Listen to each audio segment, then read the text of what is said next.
জয় মা, জয় মা। নমস্কার, আমি শ্রী শ্রী তান্ত্রিক ভার্গবানন্দ তীর্থনাথ মহারাজ। আশা করি সকলে ভালো আছেন। যে সমস্ত মানুষ আমার চ্যানেলটিকে ফলো করে, যারা আমার সাবস্ক্রাইবার, সকলকে জানাই ধন্যবাদ। নানান ব্যস্ততার মাঝে থেকেও আবারও আমি আপনাদের সান্নিধ্যে হাজির হয়েছি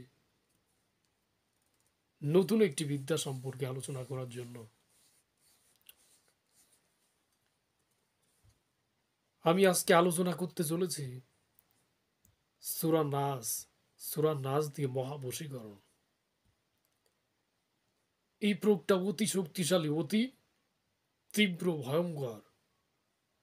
এই বিদ্যাটি প্রয়োগ করলে যে কোনো মানুষকে, নারী পুরুষ, যুবক যুবতী, যে কোনো মানুষকে বশ করতে পারবেন, যদি সঠিকভাবে, সঠিক নিয়তে যদি কাজ করতে পারেন। মনে কুমতলব না রেখে, মনে কুমন্ত্রণা না রেখে, শুদ্ধ মনে, পবিত্র মনে যদি কাজটা করতে পারেন, তো অবশ্যই 100% যার উপর প্রয়োগ করছেন, যার উপর এই বিদ্যাটি প্রয়োগ করবেন, ঝাল খেলে যেমন ঝাল লাগে, ওরকম ঝালের মতো তার পুরো শরীর জ্বালা পোড়া শুরু হয়ে যাবে। এত শক্তিশালী বিদ্যা। বুঝতেই পাচ্ছেন যে কোরআনের একটি আয়াত, কোরআনের একটি সূরা, সূরা নাস, তাহলে কতটা শক্তিশালী, কতটা পাওয়ারফুল। তার উপরে প্রয়োগ করবেন যে আপনি যাকে বিয়ে করবেন, বা আপনার স্ত্রী বাড়ি থেকে পলায়ন করে চলে গিয়েছে, বা তার সাথে আপনার সুসম্পর্ক নাই। স্বামী স্ত্রীর যেমন একটা সম্পর্ক থাকে সুমধুর, ওরকম সম্পর্ক নাই, বা স্ত্রী বাপের বাড়ি চলে যে আর আসতে যাচ্ছেন না, তার উপরে প্রয়োগ করবেন।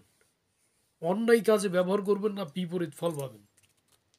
বিপরীত ফল ঘটবে যদি অন্যায় কাজে ব্যবহার করেন। তো কি করবেন, এই বিষয়ে আলোচনা করব আমি।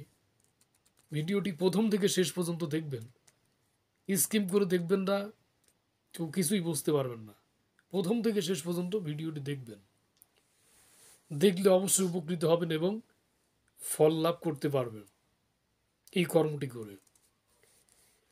তো কি করবেন, প্রথমত শনি বা মঙ্গলবার দিন বাজার থেকে 11টি ঝাল কিনে আনতে হবে, লাল দেখে, একদম লাল হয়ে যায়, টকটক করে, ওরকম দেখিয়ে ঝাল কিনে আনতে হবে 11টি।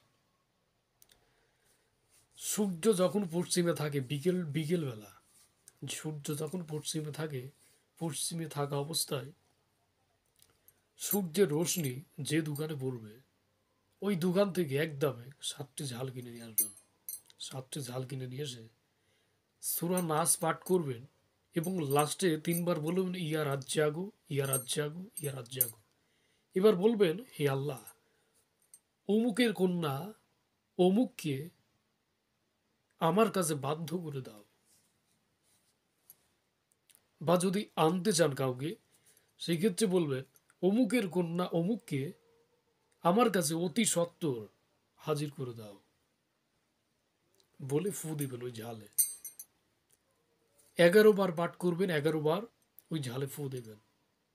প্রথমত একটি আসনে বসবেন, পাক পবিত্র অবস্থায় ধূপকাঠি মোমবাতি জ্বেলে নেবেন, নিয়ে তারপর কাজটি করবেন। ঝালগুলো দিয়ে একটা মালা তৈরি করে নেবেন। একটা ঝাল পড়ালেন, ঝাল পড়ার পরে একটা কিরু মারলেন, কিরু মারার পরে আরেকটা ঝাল দিলেন। এইভাবে 11টি ঝাল দিয়ে একটা মালা তৈরি করবেন।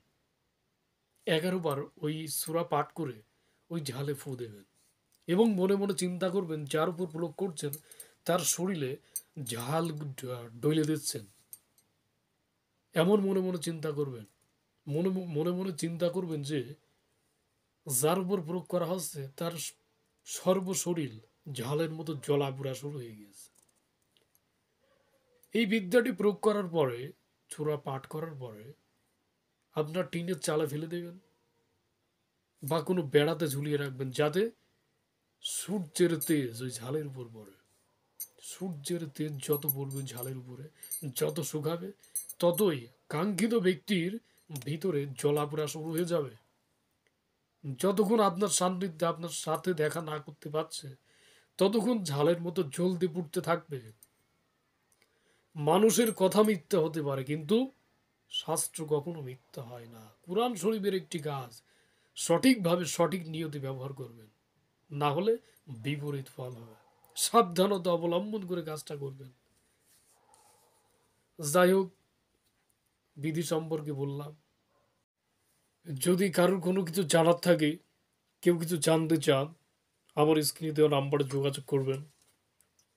যে কোনো জায়গা থেকে আমার সাথে যোগাযোগ করতে পারেন, যে কোনো সমস্যার জন্য। দৈনন্দিন জীবনে মানুষের নানান প্রকার সমস্যার সম্মুখীন হয়, মায়ের কৃপায় আমি সমাধান করার চেষ্টা করি। আবারও আমি একটা নতুন বিদ্যা নিয়ে আপনাদের সান্নিধ্যে হাজির হব। আমি নানান ব্যস্ততার মাঝে থাকি, এজন্য আমি প্রতিনিয়ত ভিডিও করতে পারি না। আমি চেষ্টা করব আপনাদের সান্নিধ্যে হাজির হওয়ার, নতুন নতুন বিদ্যা নিয়ে। সকলে ভালো থাকবেন, সুন্দরভাবে জীবনযাপন করবেন। এখনও যারা আমার চ্যানেলটিকে সাবস্ক্রাইব করেননি, নতুন নতুন ভিডিও পেতে আমার চ্যানেলটিকে সাবস্ক্রাইব করুন, পাশে থাকুন। জয় মা। মায়ের নাম করে ভিডিওটি সম্পূর্ণ করলাম। জয় মা।